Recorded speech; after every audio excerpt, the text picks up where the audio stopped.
Good morning. Welcome to Deacon Jody Daily. It's good to be with you today. It's Thursday. It is November 20th. And a little side note, it's now been 3 months, I think, since the 20th of 3 months ago when I started reading one Proverbs every day, because the bookmark is on the 20th, so I know I started on the 20th. And so I read Proverbs today and posted a little part of it on the Facebook page. So anyway, today the readings are really interesting. Let's start with the gospel from Luke. So as Jesus continues toward Jerusalem, he saw the city, and it says he wept over it, saying, "If this day you only knew what makes for peace, but how it is hidden from your eyes. The days are coming when your enemies will raise a palisade against you. They will encircle you and hem you in on all sides.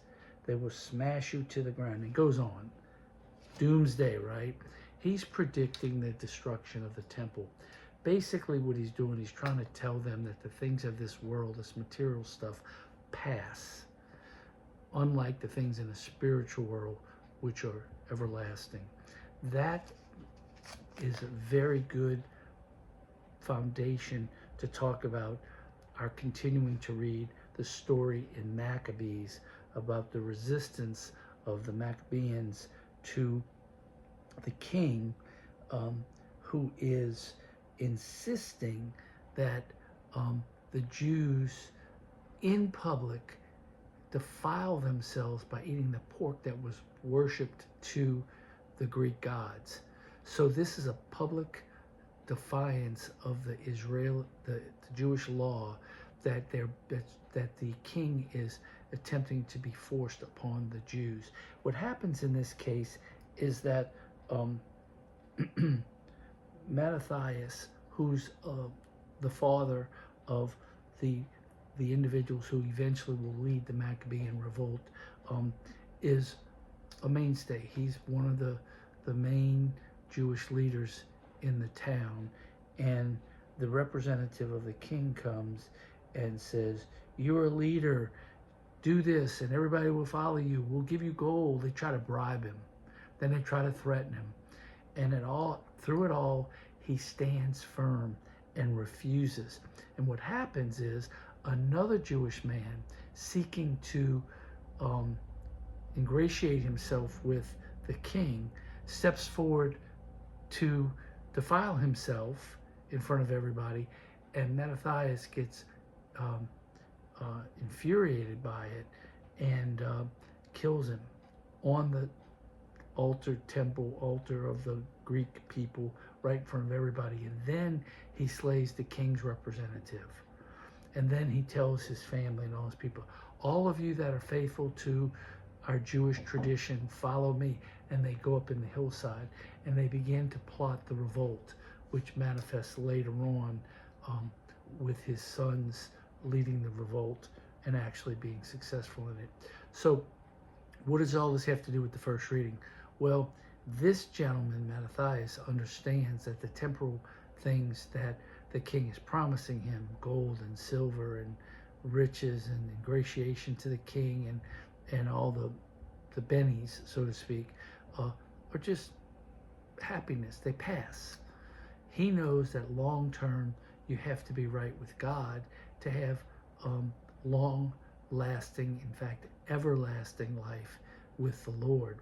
And so his actions speak of a faithfulness that is present, and a hope that they have in the long term.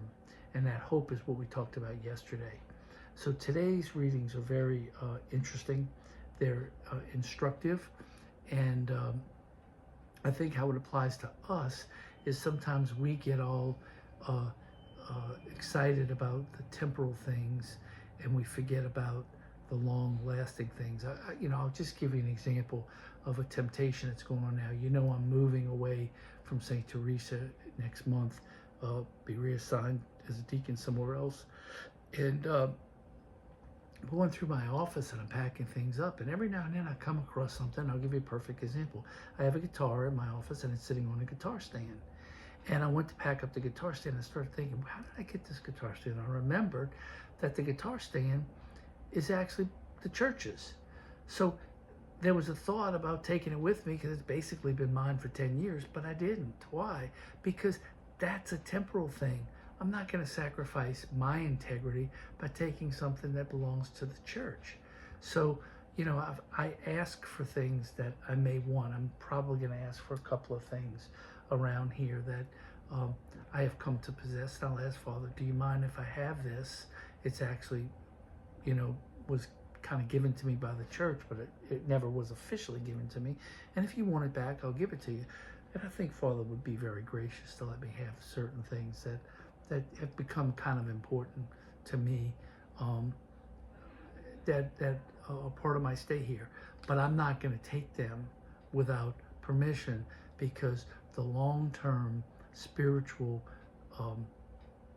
suffering that I would have for taking them without permission is greater than the short-term joy of saving $40 for a guitar stand. So, for example, it's just not that important.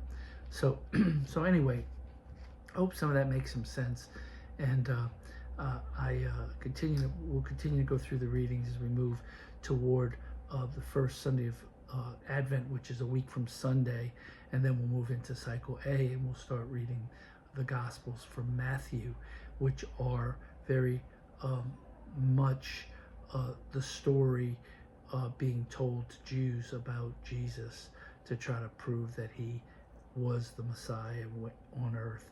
And though you have a lot of stories about his miracles and stuff like that when we get there. So we'll start that in a couple of weeks. So listen, I'm enjoying doing these for everybody. Please share them.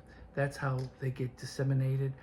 I did one yesterday. If you get a chance to go back to my my YouTube page and get the one from yesterday, I did it on who you listen to, who you get your information from, and listening to the right people.